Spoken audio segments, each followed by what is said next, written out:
दरम्यान हा विषय माझ्या कानावर आला असून विखेंची काँग्रेसमध्ये येण्यासाठी धडपड सुरू आहे अशी प्रतिक्रिया काँग्रेस नेते बाळासाहेब थोरात यांनी दिलेली आहे। त्यांच्या या वक्तव्यावर विखे पाटलांनी नेमकं काय उत्तर दिलंय ते देखील पाहूया।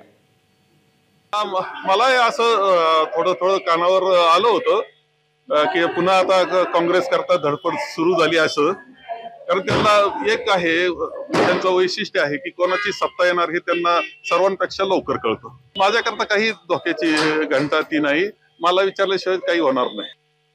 ते वाटतं बाळासाहेबांच्या डोक्यावर परिणाम झालाय, त्याच्यापेक्षा काही नाही मला त्याबद्दल बोलायचं आहे। कारण आता लोकसभेची निवडणूक सुरू आहे, आज ते देशाचे प्रश्न बोलत नाही। वास्तविक मागे मी बोललो होतो की भारतीय जनता पक्षावर जाण्यामध्ये किती उत्सुक होते, त्यांची कोणाची गुप्त भेट झाली, कोणी त्यांच्यावर चर्चा केली हे मी केव्हा तरी जाहीर, मला सुद्धा एवढंच की मी आज जाहीर करणार नाही, परंतु विधान परिषदेच्यापासून त्यांची ही भाजपकडे जाण्याची प्रक्रिया सुरू झाली होती। पण मला वाटतं ती काय थांबली, एकदा मग मला वाटतं त्याबद्दलही पक्षाच्या वरिष्ठ नेत्यांशी चर्चा करून त्याचा खुलासा करावा लागेल। एबीपी माझा, उघडा डोळे बघा नीट।